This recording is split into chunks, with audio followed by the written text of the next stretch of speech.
How's she going to manage that? Asked Harry.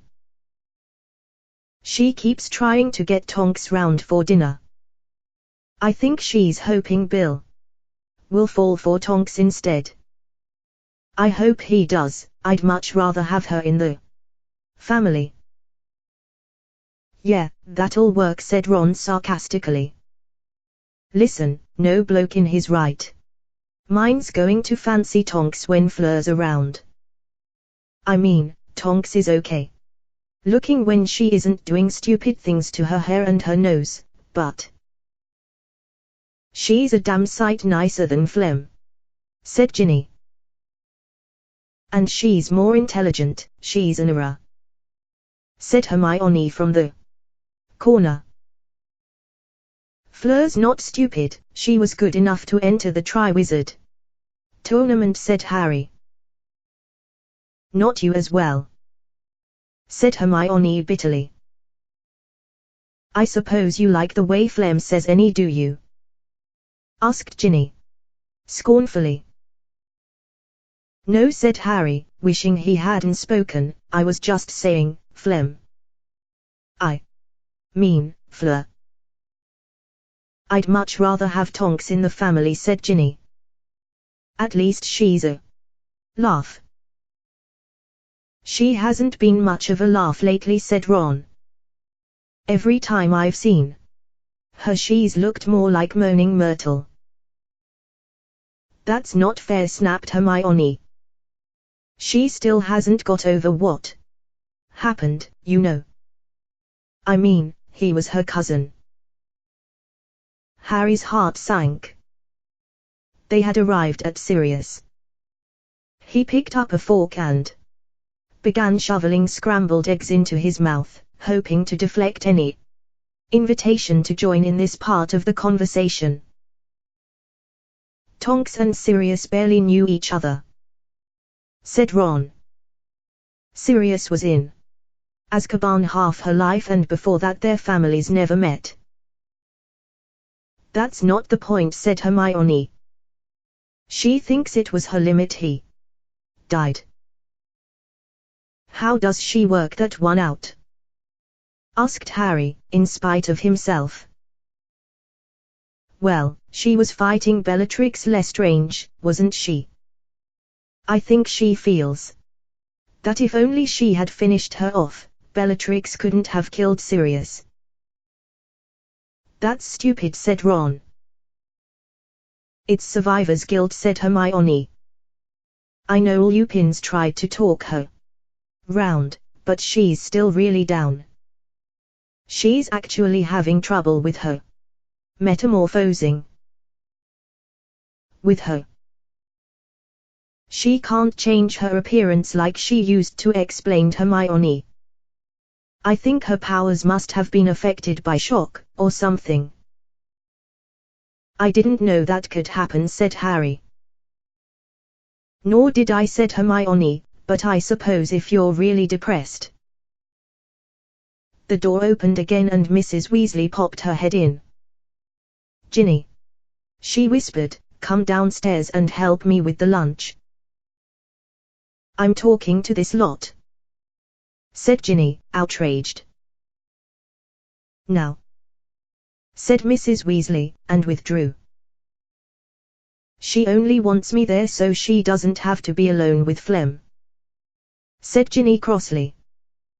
She swung her long red hair around in a very good imitation of Fleur and pranced across the room with her arms held aloft like a ballerina. You lot had better come down quickly too, she said as she left. Harry took advantage of the temporary silence to eat more breakfast. Hermione was peering into Fred and George's boxes, though every now and then she cast sideways looks at Harry. Ron, who was now helping himself to Harry's toast, was still gazing dreamily at the door. What's this? Hermione asked eventually, holding up what looked like a small telescope. Dunno, said Ron, but if Fred and George left it here, it's probably not ready for the joke shop yet, so be careful. Your mum said the shop's going well, said Harry. Said Fred and George have got a real flair for business. That's an understatement, said Ron. They're raking in the galleons.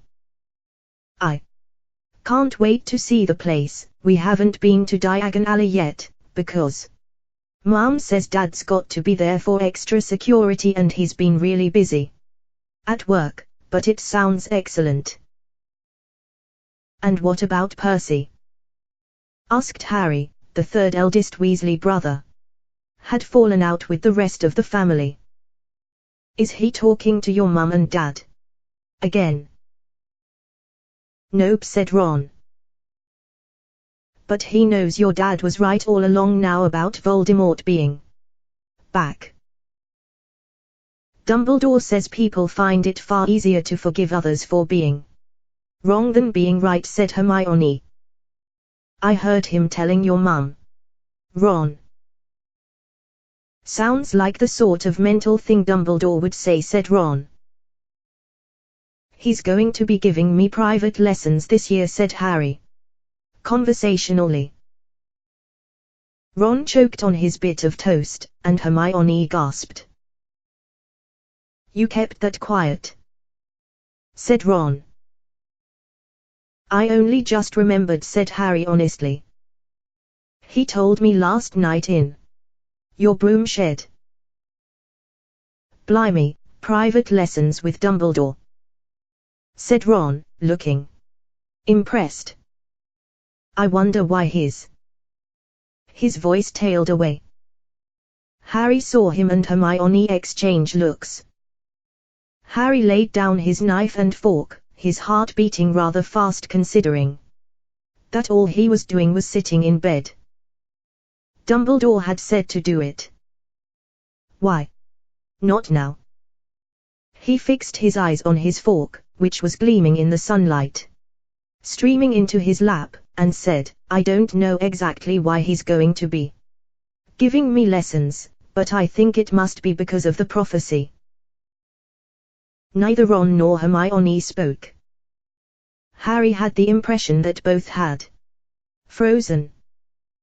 He continued, still speaking to his fork, you know, the one they were trying to steal at the ministry. Nobody knows what it said, though, said Hermione quickly. It got smashed. Although the prophet says, began Ron, but Hermione said, pshaw. The prophet's got it right, said Harry, looking up at them both with a great effort. Hermione seemed frightened and Ron amazed. That glass ball that smashed wasn't the only record of the prophecy. I heard the whole thing. In Dumbledore's office, he was the one the prophecy was made to, so he could tell me. From what it said, Harry took a deep breath. It looks like I'm the one who's got to finish off Voldemort. At least, it said neither of us could live while the other survives. The three of them gazed at one another in silence for a moment. Then there was a loud bang and Hermione vanished behind a puff of black smoke. Hermione! Shouted Harry and Ron. The breakfast tray slid to the floor with a crash. Hermione emerged, coughing, out of the smoke, clutching the telescope and sporting a brilliantly purple-black eye. I squeezed it and it punched me, she gasped. And sure enough, they now saw a tiny fist on a long spring protruding from the end of the telescope. Don't worry, said Ron, who was plainly trying not to laugh, Mum'll fix that. She's good at healing minor injuries. Oh well, never mind that now, said Hermione hastily. Harry, oh, Harry. She sat down on the edge of his bed again. We wondered, after we got back from the ministry. Obviously, we didn't want to say anything to you, but from what Lucius Malfoy said about the prophecy, how it was about you and Voldemort, well, we thought it might be something like this. Oh, Harry. She stared at him, then whispered, "Are you scared?" "Not as much as I was," said Harry. "When I first heard it, I was, but now, it seems as though I always knew I'd have to face him in the end. When we heard Dumbledore was collecting you in person, we thought he might be telling you something or showing you something to do with the prophecy," said Ron eagerly. "And we were kind of right, weren't we? He wouldn't be giving you lessons if he thought you were a goner, wouldn't waste his time, he must think you've got a chance." "That's true," said Hermione. "I wonder what he'll teach you, Harry." "Really advanced defensive magic, probably, powerful counter curses, anti-jinxes." Harry did not really listen. A warmth was spreading through him that had nothing to do with the sunlight. A tight obstruction in his chest seemed to be dissolving.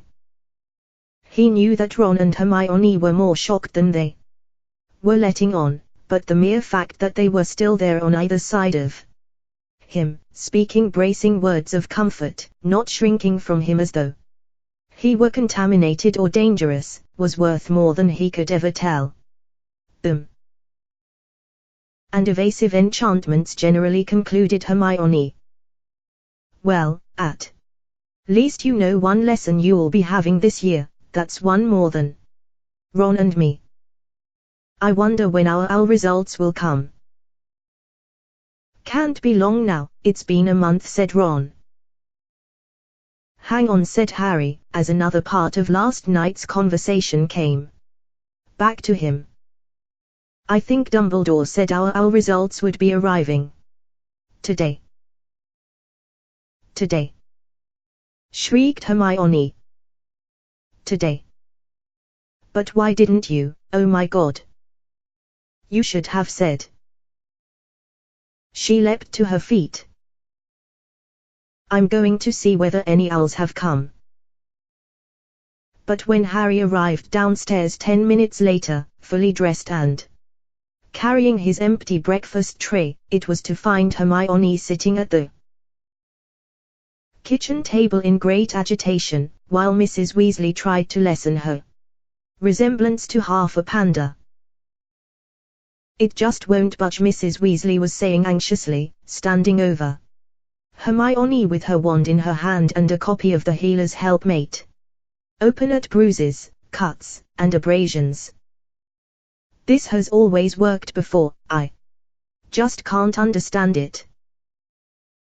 "It'll be Fred and George's idea of a funny joke, making sure it can't come off," said Ginny.